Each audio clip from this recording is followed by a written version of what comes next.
Ο ιδιοκτήτης της φάρμας Colin πήγε στο γραφείο του δικηγόρου του και ανακάλυψε ότι μια έγκυος είχε γεννήσει στο ασανσέρ. Την έβγαλε ευτυχώς, αλλά κλήθηκε στο δικαστήριο για υλικές ζημιές. Παραδόξως, ο έμπιστος δικηγόρος του δεν εμφανίστηκε στο δικαστήριο. «Έχει κολλήσει. Τηλεφώνησε σε κάποιον. Ξέρει η ασφάλεια. Πρέπει να τη βγάλουμε έξω». Ο Κόλιν άκουσε την ταραχή καθώς πλησίαζε το ασανσέρ του κτηρίου. Είχε επισκεφτεί τον δικηγόρο του για κάποιες τελικές υπογραφές για μια μικρή επέκταση που είχε αγοράσει για τη φάρμα του, η οποία είχε πάρει πολύ χρόνο για να ολοκληρωθεί. Τελικά τελείωσε με όλη τη γραφειοκρατία και θα μπορούσε να ξεκινήσει το νέο του έργο. Αλλά η αναταραχή γύρω του τον απομάκρυνε από το σχέδιό του. «Τι συμβαίνει?» ρώτησε τον κόσμο που ήταν πανικόβλητος μπροστά από το ασανσέρ. «Κύριε Ντέιβις, έρχεται ο δικηγόρος σας. Υπάρχουν πολλές υποθέσεις που πρέπει να διεκπεραιωθούν σήμερα. Δεν θέλω καθυστερήσεις», ρώτησε ο δικαστής. «Υπάρχει μια γυναίκα κολλημένη στο ασανσέρ μόνη της», απάντησε ιστερικά μια άλλη γυναίκα. «Λοιπόν, ηρέμησε. Η ασφάλεια θα το ανοίξει σύντομα», είπε ο Κόλιν, χωρίς να καταλαβαίνει τη στάση της. «Είναι σε τοκετό. Τα νερά της έσπασαν και είναι ολομόναχη εκεί μέσα», είπε η γυναίκα σκουπίζοντας το ιδρωμένο μέτωπό της. «Ω Ιησού, έχει κάποιος καλέσει το 911?» αναρωτήθηκε αρχίζοντας να ανησυχεί όπως οι υπόλοιποι άνθρωποι γύρω του. «Ναι, αλλά, ω Θεέ μου, την ακούς να ουρλιάζει», επεσήμανε η γυναίκα ταραγμένη. Αυτή είχε δίκιο. Η γυναίκα μέσα στο ασανσέρ ούρλιαζε. Μια φρικτή βασανιστική κραυγή που πιθανότατα θα ήταν ακόμα χειρότερη αν οι πόρτες του ανελκυστήρα ήταν ανοιχτές. Ο Κόλιν ένιωσε ότι έπρεπε να κάνει κάτι. Ξαφνικά θυμήθηκε τον λωστό να κάθεται στο πόρτ μπαγκάζ του πικάπ του μέσα στο υπόγειο πάρκινγκ του κτηρίου. Κοίταξε τριγύρω και βρήκε τις σκάλες έκτακτης ανάγκης. Γύρισε στην παράξενη γυναίκα και φώναξε «Θα επιστρέψω». Απογειώθηκε στο τρέξιμο. Ήταν στον 11ο όροφο, αλλά έτρεξε όσο πιο γρήγορα μπορούσε. Ο Κόλιν έφτασε στο φορτηγό του χωρίς να έχει μείνει καθόλου ανάσα, αλλά με κάποιο τρόπο δεν σταμάτησε καν. Άρπαξε τον λωστό και έτρεξε πίσω. Το να ανέβει στις σκάλες ήταν πολύ πιο δύσκολο, αλλά συνέχισε, γνωρίζοντας ότι έπρεπε να ανοίξουν αμέσως αυτές τις πόρτες. Τελικά έφτασε στον 11ο όροφο. «Κουνηθείτε όλοι», είπε στους συγκεντρωμένους, και όταν το έκαναν άρχισε να χτυπά την πόρτα, προσπαθώντας να βρει κάποιο άνοιγμα για να μπορέσουν να ανοίξουν οι πόρτες.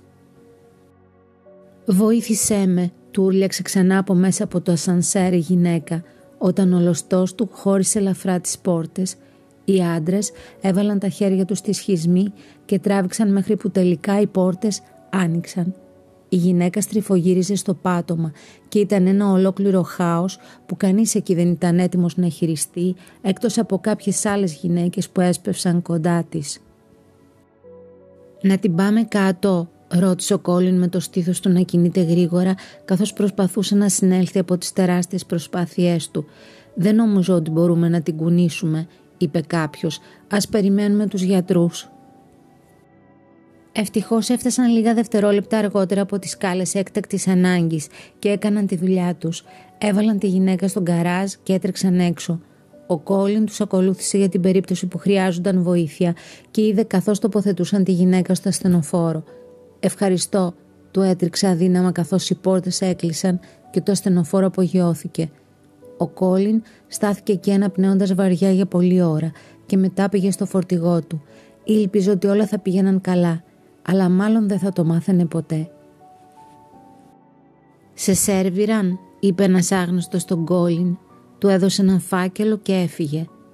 Το άνοιξε και σοκαρίστηκε όταν ανακάλυψε ότι η εταιρεία που είχε το κτίριο, όπου βρισκόταν το γραφείο του δικηγόρου του, τον μήνυσε για αποζημίωση για την πόρτα. «Αυτό δεν μπορεί», μουρμούρισε ο Κόλιν σοκαρισμένος. «Αυτό συνέβη πριν από μήνες. Δεν μπορώ να αντέξω οικονομικά μια μήνυση αυτή τη στιγμή». Ειλικρινά δεν μπορούσε. Είχαν επενδύσει όλα τους τα χρήματα στην επέκταση της φάρμας και τα πράγματα ήταν στενά για αυτούς από τότε. «Καλέστε τον κύριο Ροθστάιν», προέτρεψε η σύζυγος του Κόλιν, Τέιλορ, και το έκανε. Ο κύριος Ροθστάιν του είπε να μην ανησυχεί γιατί το όλο θέμα ήταν γελίο. Έπρεπε όμως να πάνε στα δικαστήρια.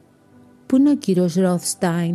Ο Τέιλορ ανησύχησε όταν έφτασαν στην αίθουσα του δικαστηρίου για το ραντεβού τους και δεν μπορούσαν να δουν τον έμπιστο δικηγόρο τους. «Δεν ξέρω», είπε ο Κόλιν, επίσης ανήσυχος. Τον είχαν πραγματικά ανάγκη. «Κύριε Ντέιβις, έρχεται ο δικηγόρος σας. Υπάρχουν πολλές υποθέσεις που πρέπει να διεκπεραιωθούν σήμερα. Δεν θέλω καθυστερήσεις», ρώτησε η δικαστής, κοιτάζοντας τον πίσω από τα γυαλιά της με προσμονή. «Ουφ, ναι, εγώ», τράβλησε, αλλά η πόρτα του δικαστηρίου έτριξε καθώς άνοιξαν, αλλά δεν ήταν ο κύριος Rothstein. Δεν αναγνώρισε αυτόν τον άνθρωπο. Παρά τα αυτά, προχώρησε προς τον Κόλιν με αυτοπεποίθηση και του έσφιξε το χέρι. «Τιμή σας, είμαι εδώ στη θέση του κυρίου Rothstein», είπε ο άντρας και παρουσιάστηκε ως Πάρκερ. «Ευχαριστώ, κύριε Λέβη», του είπε ο Κόλιν αφού έδωσαν τα χέρια. Ο ενάγων, εκπροσωπούμενος από ένα σκληροτράχυλο δικηγόρο, αποκάλυψε την υπόθεση του εναντίον του Κόλιν, συμπεριλαμβανομένου του πλάνα όπου έσπασε τις πόρτες του ανελκυστήρα και τελικά τις έσπρωξε να ανοίξουν. «Τιμή σας, υπάρχει ένα πρωτόκολλο για αυτό το είδος έκτακτης ανάγκης και ο κύριος Ντέιβις έπρεπε να περιμένει το κτίριο να ακολουθήσει αυτό το πρωτόκολλο», εξήγησε ο αντίπαλος δικηγόρος και τελείωσε την πλευρά του. Ο κύριος Λέβη σηκώθηκε και κούμπωσε το κοστούμι του.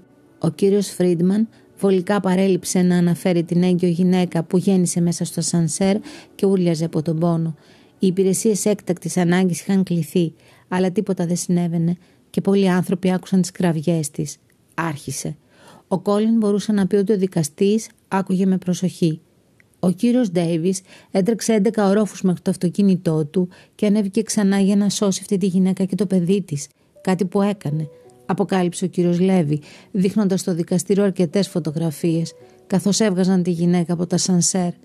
Τελικά ο δικηγόρος τράβηξε μια φωτογραφία της γυναίκας με το μωρό της στο νοσοκομείο.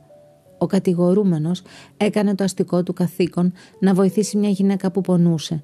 Η εργαζόμενη μητέρα μπορεί να μην είχε επιβιώσει αν τα πράγματα είχαν καθυστερήσει, ενώ αν ακολουθούσε το πρωτόκολλο. Ο Κόλιν κοίταξε τον Τέιλορ και χαμογέλασε. Ο κύριος Λεβί συνέχισε εξπλαχνίζοντας την υπόθεση της ενάγουσας και παρόλο που περίμεναν ότι δικαστής θα αργούσε περισσότερο, εκείνη απέρριψε την υπόθεση γρήγορα. «Ευχαριστώ, κύριε Λέβι. Δεν ξέρω γιατί ήρθατε εδώ για μένα αντί για τον κύριο Rothstein. Ελπίζω να είναι καλά», έσφιξε το χέρι ο Κόλιν στο δικηγόρο. Ο Πάρκερ χαμογέλασε. «Ο κύριος Rothstein είναι πολύ καλά, κύριε Ντέιβις, αλλά ήθελα να είμαι εδώ. Η γυναίκα στο ασανσέρ ήταν η γυναίκα μου. Αυτή και το μωρό μου είναι καλά εξαιτίας σας.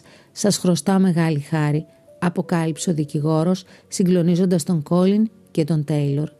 Όμως ο αγρότης χαμογέλασε και αγκάλιασε τον άντρα. Ακόμη και με όλα τα προβλήματα που είχε προκαλέσει η καλή του πράξη, ο Κόλιν δεν θα δίσταζε ποτέ να βοηθήσει άλλο άτομο. «Τι μπορούμε να μάθουμε από αυτή την ιστορία?» «Πάντα να βοηθάτε κάποιον που έχει ανάγκη, ανεξάρτητα από τις συνέπειες». Ο Κόλιν έκανε το σωστό, ακόμα και αν προκάλεσε ζημιά. Τελικά η ασφάλεια των ανθρώπων είναι πιο σημαντική από τα υλικά πράγματα. Το καλό που δίνεις θα επιστρέψει τελικά. Ο Κόλιν βοήθησε μια εργάτρια χωρίς να γνωρίζει ότι ο άντρας της θα τον υπερασπιζόταν αργότερα στο δικαστήριο.